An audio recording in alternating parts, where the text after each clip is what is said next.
خیالات کا اظہار فرمائیں حضرت مولانا پروفیسر احسان اللہ فاروقی صاحب۔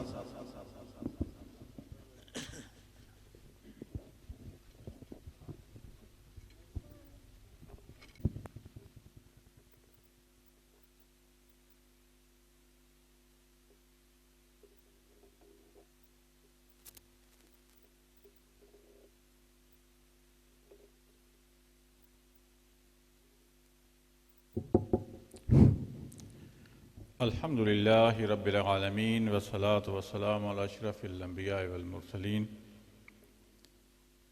حضرات گرامی، مجھے حکم ہوا کہ میاں بلال صاحب کی نیابت آپ کر رہے ہیں۔ آج کی کانفرنس کی صدارت ان کے ذمہ تھی، کسی مجبوری سے ان کا پورا پروگرام تھا۔ 2 بجے مجھے کہنے لگے میری ایک ایمرجنسی بن گئی ہے، آپ جائیں گے میری طرف سے۔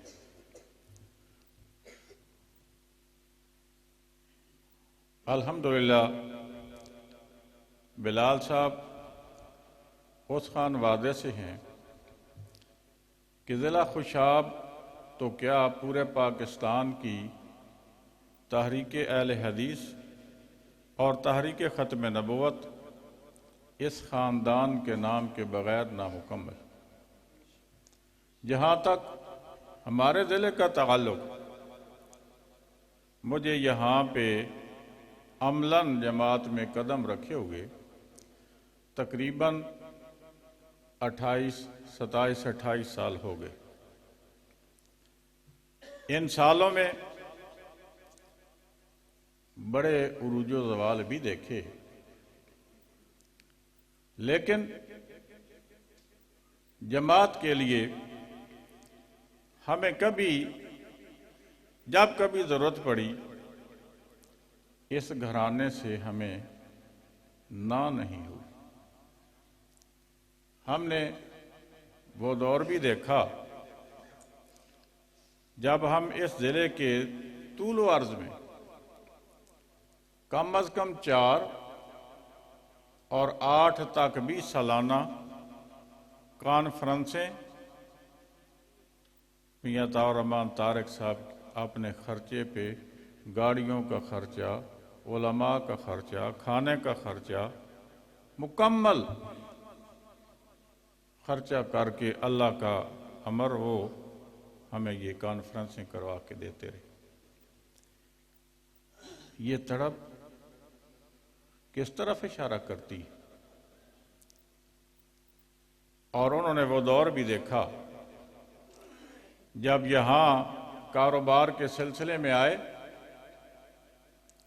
تو چند لوگ اہل حدیث، پھر انہوں نے ڈھونڈ کے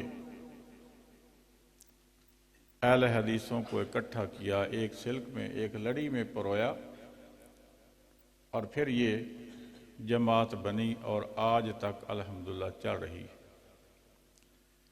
ہمارا یہ جماعت کا باقاعدہ نظم اور اس کے تبلیغی سلسلے 1980 سے الحمدللہ آج تک جاری ہیں،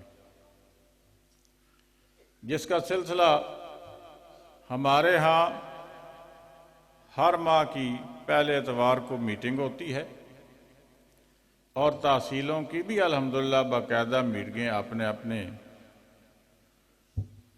ایام میں ہوتی ہیں۔ ضلعی سطح پر 20 سے 40 تک ہم ماہانہ پروگرام اپنے رکھتے ہیں، ضلع کے طول و عرض میں جاتے ہیں۔ یہ سلسلہ جو انہوں نے بوٹا لگایا تھا، الحمدللہ ان کی اولاد آگے بلال طارق صاحب ہماری توقع سے زیادہ کرتے، ہماری سن بھی لیتے ہیں۔ ہم ذرا ان سے عمر میں بڑے ہیں، ایک لمبی رفاقت ہے، کہہ بھی لیتے ہیں، ہنس کے سن بھی لیتے ہیں، اور جو ہو سکے ہماری توقع سے زیادہ وہ کرتے ہیں۔ اللہ ان کے مال و اسباب میں برکت ڈالے۔ جہاں تک تذکرہ ہے اس مسجد کے بانیان کا، جنہوں نے یہاں بزرگوں نے بوٹا لگایا تھا، اللہ ان کی قبروں کو بھی منور فرمائے۔ پھر یہاں پہ حضرت مولانا دلدار عاجز صاحب کو لایا گیا اور انہوں نے یہاں پہ دن رات جس طرح محنت کی، پھر پورے ضلع میں بطور امیر ان کے ساتھ چلنے کا موقع ملا۔ کبھی کبھی مذاق بھی کر لیتے تھے، میں نے کہنا اب ہمارا کام پورا نہیں ہو گیا، کوئی اور آ گیا ہے۔ کہتے نہیں، ابھی زندگی کچھ باقی ہے۔ شاید یہی تھا کہ زندگی کے آخری ایام تک وہ ہمارے ضلع کے امیر تھے۔ بیمار سے کچھ دن پہلے ہی میں آیا۔ بیماری ان دنوں میں ایسی ہوا بنی ہوئی تھی بھی صحیح، کرونا کی بیماری جس نے بڑی قیمتی جانیں لیں۔ تو بیٹھے ہوئے کھانا کھایا، پھر باتیں ہوتی رہیں، جماعت کے آپ باپ کو پوچھتے رہے، ہدایات بھی دیتے رہے، اپنی طرف سے کچھ نصیحتیں بھی کی۔ میں اعتکاف بیٹھا تھا، مجھے اطلاع ملی مولانا صاحب اللہ کو پیارے ہو گئے۔ حقیقت ہے اب آنکھوں میں آنسو تھے اور بار بار سوچا اعتکاف چھوڑ کے جاؤں جنازے پہ، یا اللہ یہاں بیٹھے ہوئے اعتکاف میں ان کے لیے بخشش کی دعا قبول فرما۔ بڑا ساتھ تھا اور بڑا مان تھا، اور حقیقت میں ہمیں خصوصاً مجھے تنہا چھوڑ گئے۔ ضلع کے طول و عرض میں جہاں کوئی جماعتی دوست بیمار ہونا، فوتگی ہونا، پروگرام ہونا، مجھے کہنا چل لے لے، یزدانی صاحب کو بھی بلا لیتے، عیسیٰ صاحب کو لے لے، ساتھ شاہ صاحب کو بلا لے، چلیں وفد جانے جی۔ ہم میں سے کسی کو مجال نہیں ہوتی تھی نہ کرنے کی۔ اور وہ حالت کیا تھی، نظر بھی کمزور، رات کو کہتے ہیں بڑا مسئلہ، لیکن موٹر سائیکل پہ کہاں سے کہاں پہنچے ہوتے تھے۔ اللہ ان کی ان کاوشوں کو قبول فرمائے اور ان کے درجات کو بلند فرمائے۔ آپ احباب کے نام یہی پیغام وہ چھوڑ گئے ہیں کہ فرد قائم ربط ملت سے ہے، تنہا کچھ نہیں، موج ہے دریا میں، بیرون دریا کچھ نہیں۔ جماعت کسی اکیلے فرد کا نام نہیں ہوتا۔ آپ لوگ ہمارے دست و بازو ہوتے ہیں تو جماعت بنتی۔ وہ جماعت اندر کے جذبے کا نام ہے،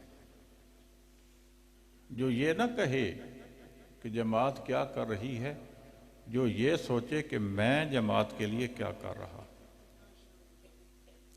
اب جب یہ سوچ پیدا ہوگی تو انشاءاللہ ہم ضلع میں جس طرح آج یہ کانفرنس دیکھ رہے ہیں، یہ سے پہلے ہم عبداللہ پور کی کانفرنس دیکھ چکے ہیں، تو ہماری ایک ہلکی سی آواز پہ آپ بھی سارے لبیک کہیں گے، اور جہاں ہماری ضرورت ہوئی انشاءاللہ بن بلائے ہم حاضر ہوں گے۔ ضلع کے طول و عرض میں اب بھی جاتے ہیں، کہاں وہ تھال میں ہرلوں والا ڈیرہ ہے، کہاں یہ وادی سون کے دور دراز کے مقام ہیں، کہاں ضلع کا ادھر بارڈر ہے، کہاں ضلع کا ادھر قائد آباد سے آگے تک بارڈر۔ الحمدللہ ہم سارے احباب جس کی ذمہ داری لگائی جاتی ہے، ہم میں سے نہ کوئی نہ کرتا ہے، نہ کبھی ہم میں سے کسی نے کرائے کا مطالبہ کیا۔ اللہ کی رضا کے لیے ہم یہ کر رہے ہیں. ہم کسی کے یہ بھی بوجھ نہیں بننا چاہتے، کسی پہ کھانے کا بھی بوجھ بنے، لیکن ہمارے ہاں ایک رکھ رکھاؤ ہے. جہاں ہم جاتے ہیں ہر کوئی اپنی عزت دیکھنا چاہتا ہے اور ہماری حیثیت سے بڑھ کے ہماری خدمت کرتا ہے. یہ بھی آپ کی مہربانی، اور وہ بھی سارا اللہ کے دین کے لیے جذبہ ہوتا ہے. تو آپ سے یہی گزارش اور آنے والے تمام مہمانان کو، علماء کرام کو میں اس کانفرنس میں خوش آمدید کہتا ہوں اور توقع کرتا ہوں کہ آپ کی سرپرستیاں، آپ کی محنتیں، آپ کی کوششیں انشاءاللہ مرکزی جمعیت اہل حدیث پاکستان کے ساتھ ہمیشہ رہیں گی، اور آپ تمام احباب جس طرح پہلے چلتے اس سے بڑھ کے انشاءاللہ ہمارے دست و بازو بنیں گی، تاکہ ضلع کے اندر یہ لگایا ہوا دین کا بوٹا جنہوں نے لگایا وہ بھی، اور جو ہم اس کے لیے آپ سمیت مل کر تگ و دو کر رہے ہیں، وہ تمام کے تمام ان کے لیے اللہ دنیا و آخرت کی بھلائیوں کا ذریعہ بنائے.